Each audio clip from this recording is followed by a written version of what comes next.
What's going on, everybody? Hope you all are having a fantastic day today. Now, I do apologize ahead of time. I know the P90 looks a little wacky in this gameplay here, but you guys got to understand, I play on PC. When I play Call of Duty World at War and Call of Duty 4, I do things to raise my FOV when typically back in the day you weren't able to do those things. Like back in the day you weren't able to mess with your FOV. So when you have wide FOV, the guns look weird, the reload animations look weird, everything is kind of thrown off.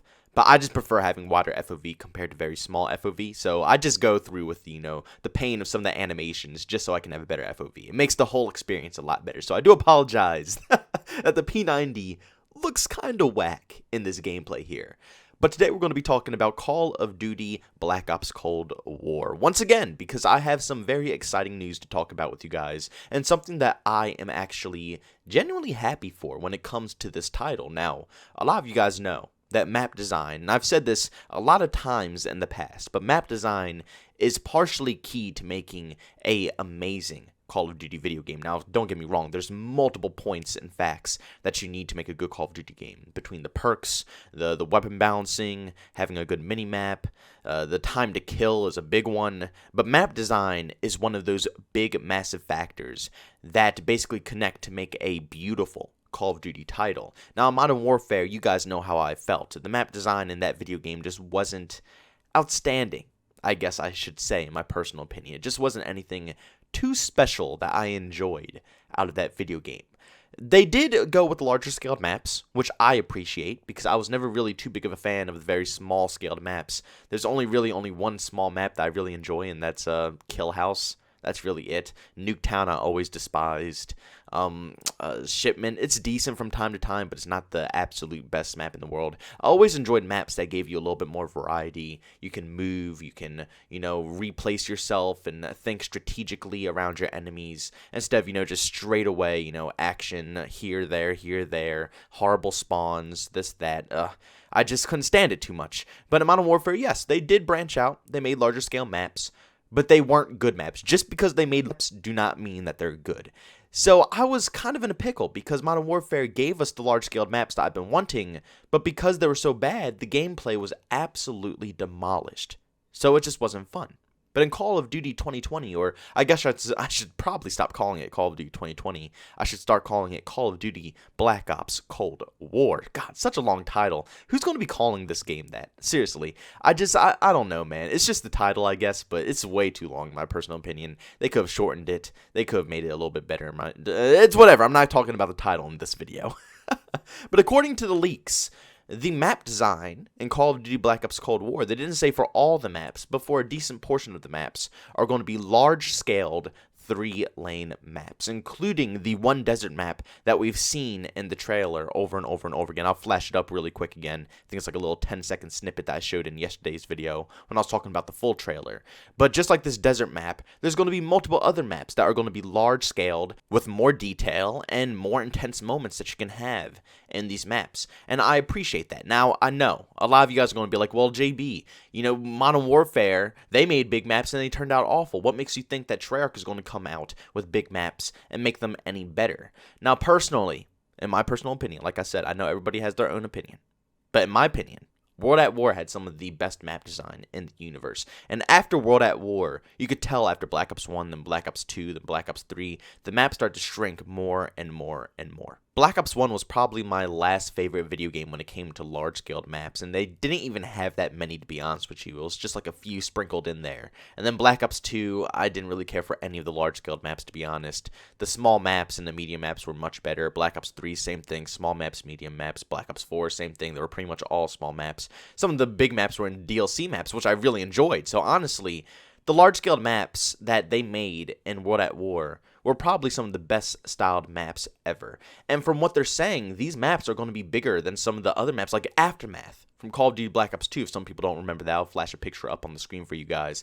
But they're claiming that the maps are larger than Aftermath, which to me is pretty interesting, because the last time we saw that large scale of maps was back in Call of Duty World at War, which is giving me amazing vibes. Not because, well, obviously I know I'm very biased when it comes to Call of Duty World at War, probably my favorite Call of Duty game ever made, but there's reasons to why that game is my favorite Call of Duty game ever made, and one of those reasons is the map design. The map design was absolutely outstanding in World at War. Every single map was enjoyable to a certain extent. I didn't really have any maps that I really hated. Yes, there were maps that I would prefer not to show up in the rotation, but I didn't outright, want to turn off my console or my system every single time that map came up in rotation. Like over half the maps in Modern Warfare, Ozzo Cave, Piccadilly, some of these maps, St. Petrograd, some of these maps I would rather chuck my PC out the window than spend a full match in one of those maps. And it's not even like I do bad. Like on Azure Cave, I actually do really good playing on Azure Cave,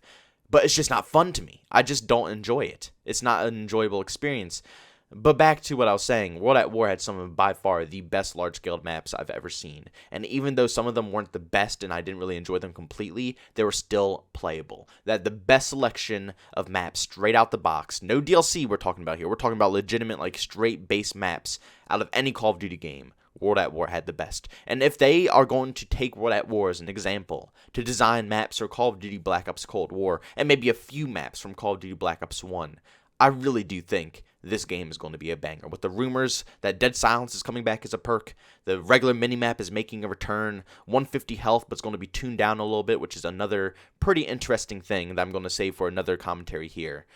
I think that we're in for a treat. I really do. I think the map design could potentially save Call of Duty Black Ops Cold War if it doesn't turn out, amazing. If the gameplay is going to be pretty, not the best, I guess I should say, and it's going to turn out like another Modern Warfare. As long as the map design is there and they're playable maps, it will be good. Remember, just because it's a big map does not mean it's bad. A lot of people associate these large-scaled maps with, very slow-paced gameplay, which isn't true. Like I said, World at War, for the perfect example, it has, pretty much all the maps are large-scale. There's maybe, 2-3 small maps in that game. The rest of them are pretty much large-scaled maps, but all of them had the flow. All of them played perfectly. You see, what I love so much about large-scaled maps is that they allow people to have actual gunfights. When it's so close-quartered and so condensed, you don't have many actual legitimate fights. The majority of the time, you're just running around, pop someone, move on, pop someone else, move on, pop someone else, move on.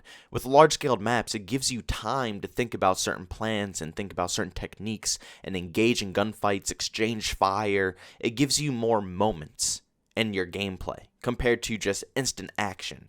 Now, yes, there's nothing wrong with the instant action. Don't get me wrong, I like to see a little mix. But in these past Call of Duty games, we haven't seen any mix. You know what I'm saying? Modern Warfare, we had all horrible large-scaled maps, no small maps. Past games like Black Ops 4, all small-scaled maps, no large-scaled maps. We don't have any variety. I want to see a nice little mix. Because yes, small-scaled maps definitely do bring some of the most fast-paced Call of Duty experiences you could possibly get. But in a game that doesn't have 100 HP, and they're going back to the classic 150 HP, even though they're toning it down just a little bit, it's still a lot more health than your typical game like Modern Warfare or any of the other past Call of Duty games. When the time to kill is this slow to kill someone, people are going to start stacking. And in small-scaled maps, this was my biggest issue with Black Ops 4. Everybody stacked. There wasn't enough room in the map for people to separate and actually play, which led to people going to 2-3 man, sticking into the same lane, stacking on each other. So it's not just 150 health and it's 300 health. And then it's like it never ends when you have that much health on small-scaled maps. But with large-scaled maps, it at least will spread people out a little bit. No more stacking unless people want to stack, but you'll at least have some more range. You can keep your distance. If they are stacking, you'll have different strategies you can use. All in all, I'm just very happy that we are hopefully, fingers crossed, going to see a lot more variation from large-scaled maps. Because honestly, the leaks could just be talking about ground war. It could be nothing relating to 6v6. But I am hoping that they do add some variety to 6v6. And I want them to focus on 6v6 this year as well. No focusing on only Warzone and ground war. No. Make sure 6v6 is a massive priority when it comes to this game. And I think a lot of people will be happy. But guys, if you could do me a massive favor, make sure you go down in the comment section and let me know your opinions about the map design. Do you think that big map design is a good idea for this video game? Or do you think that they should stick with small map design? Because honestly, I don't know if I could trust them making big maps. Even though as much as I would love to see the return of big maps, who knows if they're going to be styled like World at War. They could be styled so similar to Modern Warfare, and that could instantly kill the whole experience. But honestly, I want to take the risk. I want to hope that it's going to be large-scale maps, and I want to hope that they're going to be good. 3-laned, saucy routes, and just tons of fun, and a lot of memorable moments. But guys, if you enjoyed today's commentary, make sure you leave a like. If you hated it, leave a dislike. If you're brand new and you enjoyed the commentary, don't forget to subscribe and hit that bell notification button. Also, if you want to chat with me, you can follow me over on Twitter, or you can follow me on Discord. Both those links are down in the description. And also, if you want to watch me live stream some video games, I do that over on Twitch. Link to that is down in the description as well. Guys, thank you so much for tuning in, and I'll see you on the next one. Peace out.